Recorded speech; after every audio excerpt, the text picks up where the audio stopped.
Well, I just got back from the store and I got some more tubing. I think this was a 50 footer for like $8. Is it 50 feet?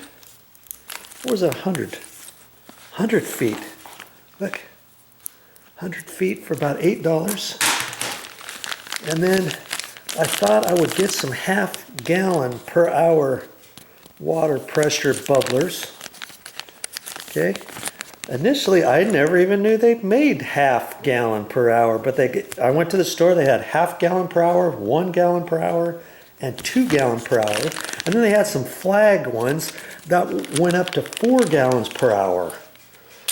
And here's the things I was looking for. See, they're just little 90-degree elbows, and this was a 10-pack, quarter-inch barbed elbows. That was like $4. And the bubblers were about $6, $6, $7. And if you need more than 10 bubblers, they have a 20-pack, and they also have like a 50-pack. So obviously, if you buy a 20-pack, that's cheaper than buying 2 10-packs.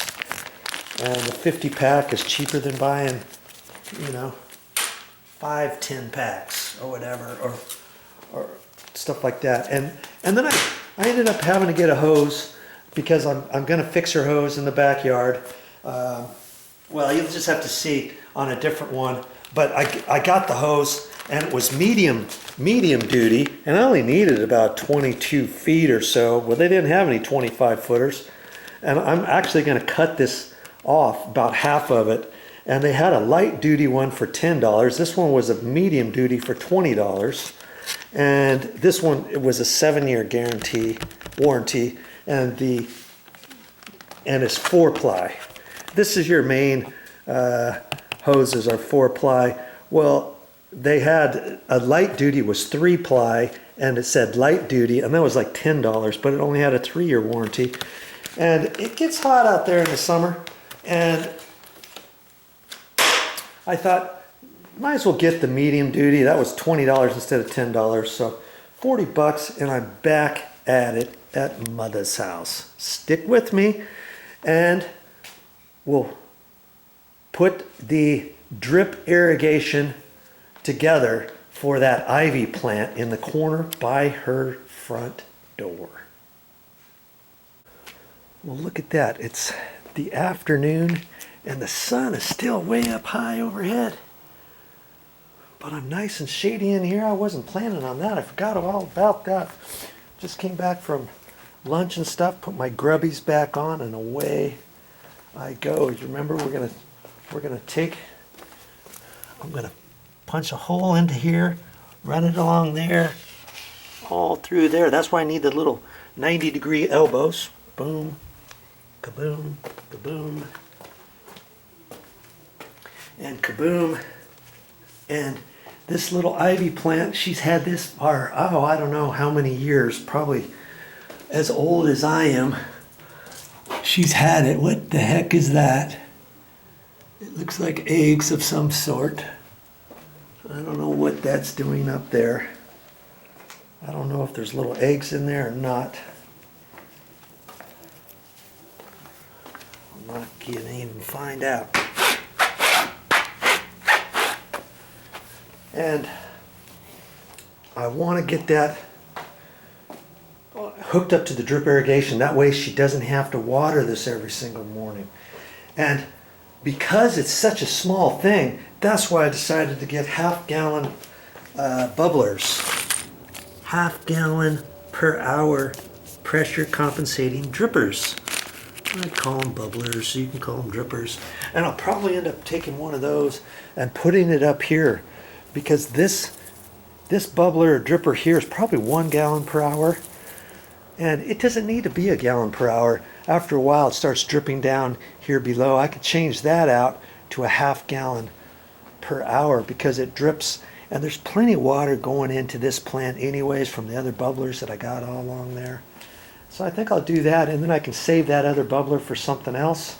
And see, I had this much pipe, quarter-inch tubing, and I probably have enough to finish wrapping around there. And then I had some extra pieces And every time I do something around here, I save the pipe. You never know when you're gonna need a little piece. Here's a bubbler on that. These are inline bubblers on these, okay? And somebody took this whole section out. Here's a flag dripper. This is called a flag dripper at the end. It cracks me up after you put these in. After a few years, the flag thing doesn't even work anymore. You're supposed to be able to turn it to lower the pressure or whatever. And I tried to shut one off over in here. She had two flag drippers. She had one here and this one, and they were close together. But I've rearranged and put that one over there now. And this one just goes, and I thought I would try to make it go slower. It won't go any slower. I twist that around and around and around, nothing happens. But the water keeps coming out, so I'm all right with it. This was all dead, and I don't know why it was dead. It was getting plenty of water, and those things, what are they called? Begonia waxleaf green. Those take full sun. That's what the white ones are, and the other ones. And when they get going, they look like these. Waxleaf begonias. These things can take full sun. It's almost impossible to kill them. And I've seen the landscape guys who come out here. They've chopped these off, and I don't know what time of year they chopped them off, and then they just grow back up again. What are those? Begonia, waxleaf green.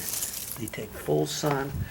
So I kind of pulled out the old stuff, and there was still some new green bits, and you know, I could pull half of these plants apart and transplant little bits in here. I might end up doing that too. I don't know.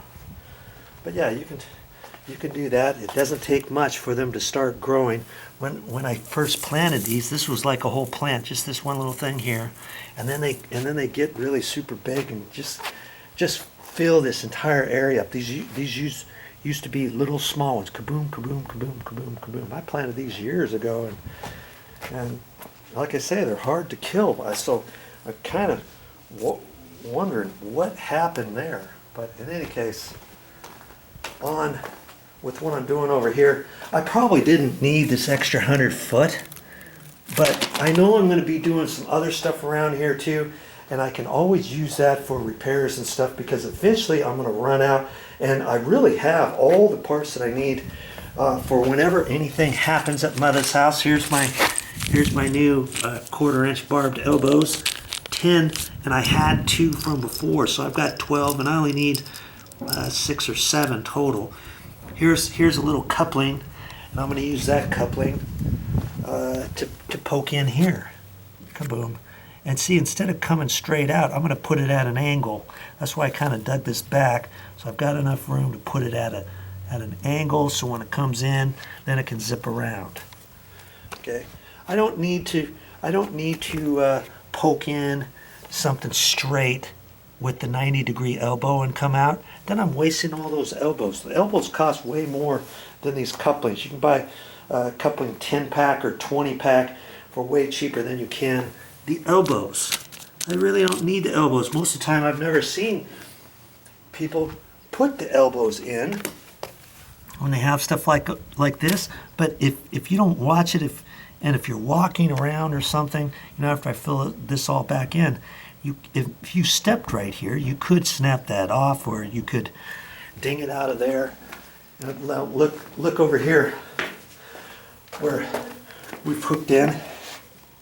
See on the sides there, you just hook in with the straights. And if you were out in the wide open area somewhere and you had to come straight up, hopefully the line is deep enough in the ground to where you can come straight up, and then loop the other 1/4 inch tubing over so that nobody wants to step on it or something. That's the only thing you have to be careful about with this. And then here's my little tool. I just push that in right into the pipe, and that makes me a nice little hole. You buy these at the store too. I just saw them. It was a little over $3.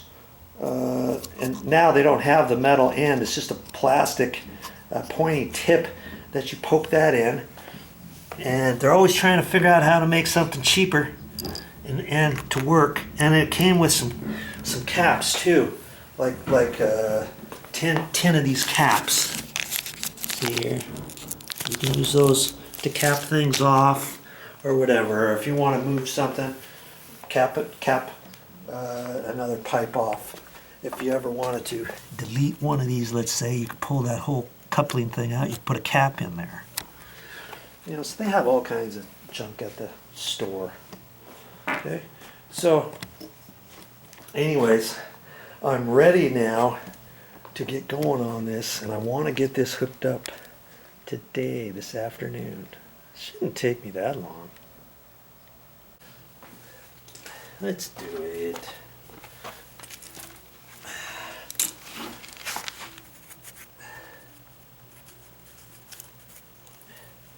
I want to put this in at an angle rather than up on the top.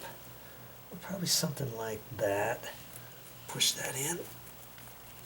There, do you hear it click in? I got a hole in there. Just pull that out. And I'm not ready, am I? There's my little coupling. Got my little coupling, but before I hook that in, I'm going to hook it into this end first. Okay? I'm gonna grab my electrical cutters, because this is at an angle, and I'm going to make it straight. Just going to kind of bend it. Okay. Now I can take that end and just tweak it in there. Boy, it's not wanting to. Am I getting weak or what? Let's twist it in there all the way. Okay. There we go, like that. See, when you first put them in, it's kind of hard to put it in there, and you get it. Okay, so I've got it on my whole length. I'm not even gonna try to cut this or anything for right now. I'm just gonna. In fact, maybe I should unwind this to a certain extent. Make sure I've got a piece that's long enough. And now I can push it in there. So let's try to do this strategically. And see, it might be kind of hard to push in without taking your pliers. I think I'm gonna use the pliers. That way I can get it straight. Pop it in there like that. Okay. And see, that's gonna go right down in there. And I only need to get it to that corner, okay? Because that's where I'll put the elbow.